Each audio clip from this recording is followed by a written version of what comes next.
Welcome to my Deathshrieker Rocket Launcher Advanced class for patch 3.1. What's changed since 3.0? Quite a bit, actually. Let's dive in. Please like, subscribe, and consider donating through my Ko-fi page. I'm not monetized, and every dollar bill makes a serious difference in my life right now. Thank you. Since our last episode, the Deathshrieker dropped the copy-pasted melee attack values from the Iron Demon. It no longer has a bonus versus infantry. It has more mass, a token, plus 4 melee attack for a dazzling total of 20, leadership plus 5 to 55, and its melee damage is tilted toward base damage away from armor piercing. Mass went from 1501 to 2501. Charge bonus is 5. Not 55. So yeah, you might run over a single peasant archer if cornered. Whoopee! Well, you gained 5 rounds of ammo, and this is a unit that really did tend to run out of ammo for me in long battles, so that's 5 rounds that will not be wasted. Wait, what's this? What's this doing here? A bonus of 25 against infantry from the rockets themselves. Now, that's on a direct rocket hit with the Deathshrieker, the Merv-style warhead. More to the point, we have a radical shift in the calibration distance and calibration area of the rocket.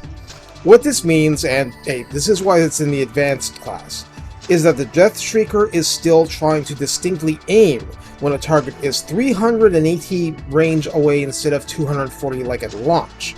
But hey, you know how it was, it'd aim for an area and be wildly off much of the time. That's because of the calibration area being 180.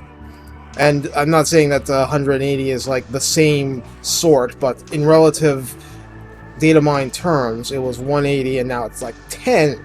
So basically, these data mine stats mean that the Deathshrieker was wildly inaccurate beyond the 240 range. Even while so-called accurate, the rockets would still be wildly hit or miss. It just got much worse with long distance. Meaning, it's now much more accurate than before. The range of this artillery war machine is 420, which is important because the magma cannon got reined in and is merely tuned rather than over-tuned. So the Deathshrieker is your opener instead, at least until you have Dreadquake mortars. Max range, you're still going to be pretty inaccurate, but at a range of 380, I mean that's still the vast majority of your maximum range. So that accuracy is going to get jacked up in a real hurry. Now, I want to emphasize that the burst pattern is absolutely not safe for infantry if your lines are engaged. Frankly, it shouldn't be. It would be extremely contrary to the lore for Deathshriekers, with angry fire spirits bound to the warheads, not to want Chaos Dwarfs to die horribly. So understand that your weapon hates you. It's okay. We can work with that. Hellforge upgrades are a simple matter. If you care only about artillery, you'll have upgrades focused on that like extra powder to make those initial salvos hurt much harder if they hit. 15% increased ammunition and extra reload to keep you above 80% for longer. It's up to you to judge if that initial advantage is big enough to be worth it. Barrier demons are always a safe option to help you against magic and counter battery fire. The rest is more applicable to melee combat or blobs where you don't want a Deathshrieker to be. Until late in the campaign, Infernal Engineer can only come from Demon Smiths, but eventually you can just have 2 Deathshriekers buff each other. A reload reduction time of 20% means that much more raw DPS. The more ammunition you get from redline buffs, the longer extra powder matters. All percentile weapon strength increases matter too, of course. Finally, the Deathshrieker is still out there inflicting magical and flaming damage, so it lasts in the face of physical resistance and does more damage if you have Kindle Flame active, get flammable on something, and so on and so forth. As with most artillery, you're not going to be completely breaking units with artillery alone. You're softening them up.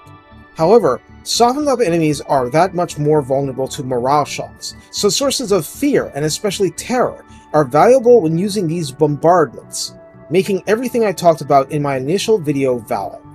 Great Taurus and Bale Taurus units or Lords and Heroes are great for this if they can create a blob, and that's because being single entities and often being very fire resistant works in your favor and against the blob. Keep in mind that bonus versus infantry. The Deathshrieker wants to be hitting infantry with its main rockets, but just like a melee bonus, this bonus is slanted towards ramping up the armor piercing damage because that's how the warheads roll by default. Now, the demolition rocket doesn't seem to have changed any except for the Deathshrieker being more accurate as a unit. There's no real advantage in using one of these rockets against, let's say, Empire Knights. And yes, I tested. On the other hand, send it into a group of 16 trolls and you might annihilate one entity completely, leaving you with 15 trolls. Dead models don't regenerate. They'll notice that. That will affect the morale severely.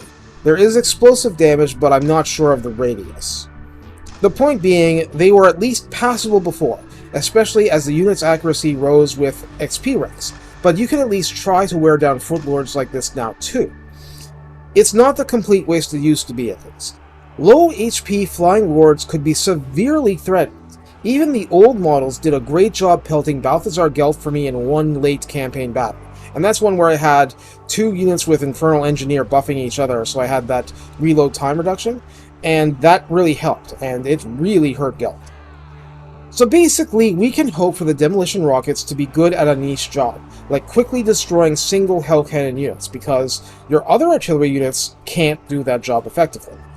Now, if you watched my initial video, you already know this, but demolition rockets have no minimum range. And also, unlike the regular stuff, they do big damage to walls and towers and sieges. The unit itself is really good in a siege, provided that stuff is in range to hit.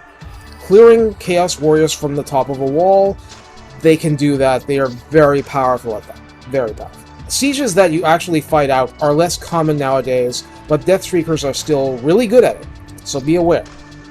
I hope this helps you have more fun with your Deathshriekers.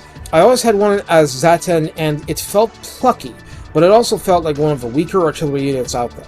Now it has a solid place. Take care, and have fun.